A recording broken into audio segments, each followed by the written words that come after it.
Sergio Morata. Servicios informativos. Bien, pues ahora para finalizar continuamos con la sección de sugerencias de nuestros oyentes con Isabel Carrera. ¿Qué sugerencias traes hoy? Hola, Isabel. Hola, buenos días. Pues hoy quiero hablar de cuando hay un divorcio o una separación, hay que hacer también la liquidación de gananciales. Es una parte que se habla menos, pero que es muy importante, ya que cuando uno se casa normalmente se forma una comunidad de bienes de gananciales de las partes, y cuando se divorcia pues hay que disolverla. Esto se puede hacer a la vez que el divorcio o un tiempo posterior. En la separación o divorcio se decide en sentencia, ¿no? Los pagos de la pensión, de alimentos de los niños y del uso de la vivienda, pero surgen otros conflictos. Cuéntanos.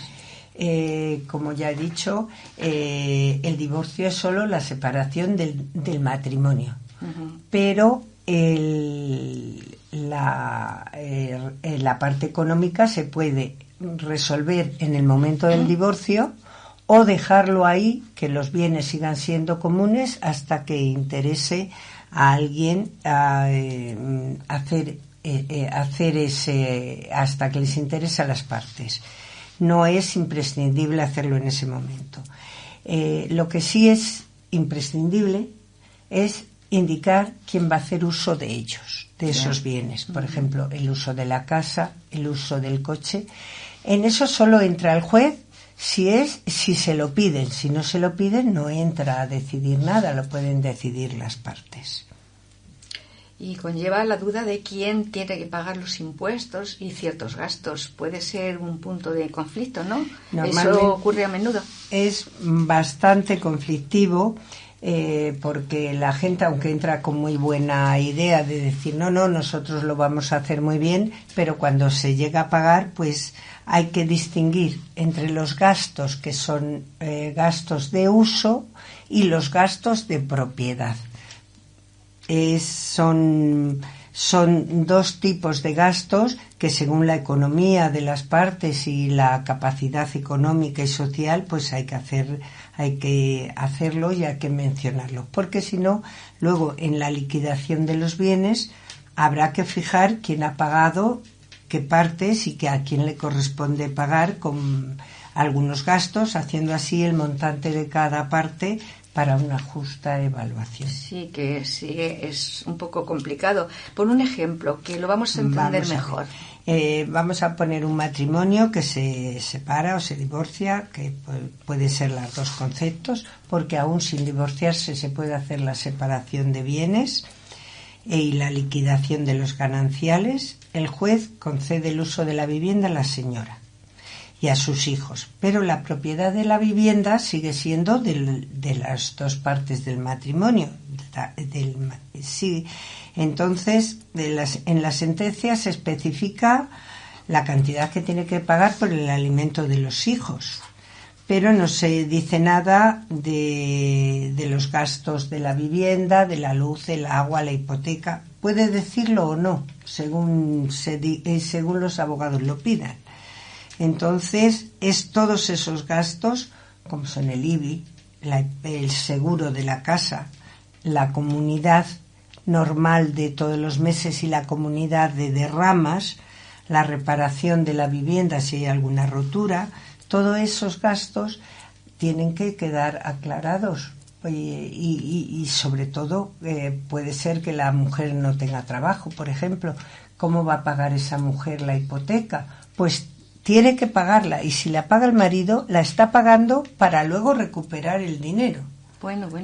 O sea que no es conflicto, pero sí hay que aclarar a la gente, decir, no, yo no pago hipoteca, yo no pago el IBI. No, lo vas a pagar con tu parte de la propiedad.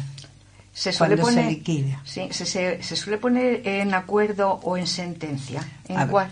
A veces sí, a veces no, según en divorcio lo importante es la separación de las personas. Si están muy conflictivas, a lo mejor se dejan los bienes para otro momento en que esté más apaciguado las situaciones.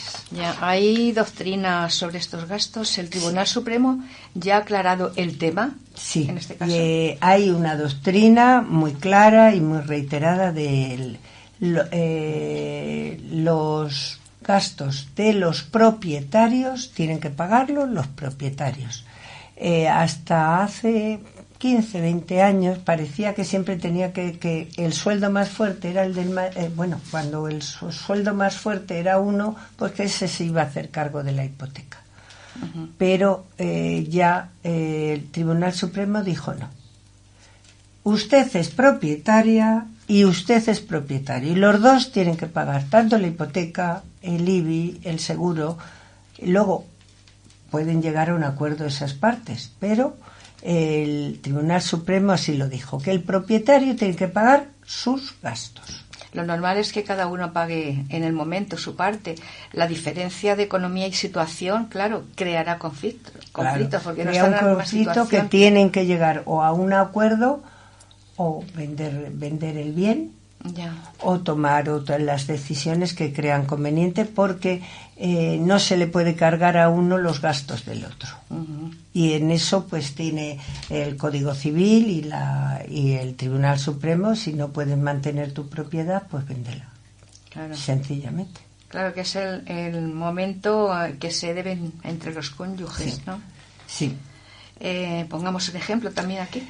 Sí, vamos a ver.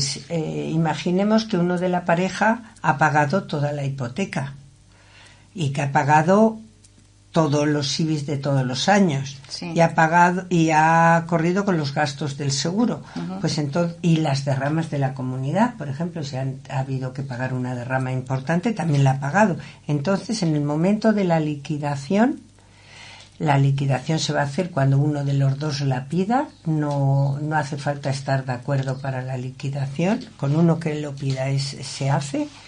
En ese momento se suman todas las cantidades que ha pagado, porque es un crédito que tiene contra la comunidad de bienes, la parte que ha pagado que no le correspondía. Yeah.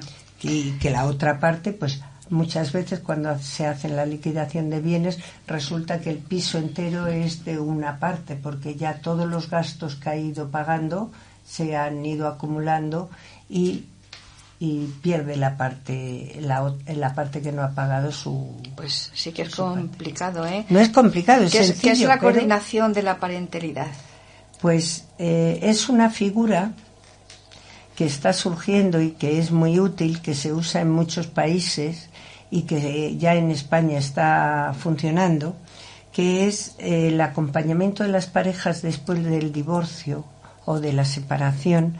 Las parejas que no tienen mucha comunicación, que tienen una comunicación conflictiva, para ir resolviendo precisamente los conflictos que se originen sin necesidad de ir al juzgado, uh-huh, como son los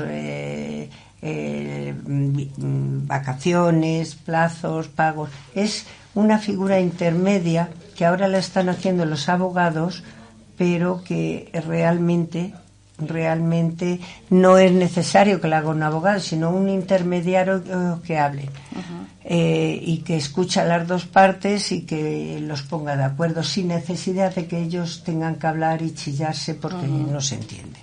Y la verdad que es una figura que que creo yo que está trayendo y va a traer mucha sensación de tranquilidad a las parejas.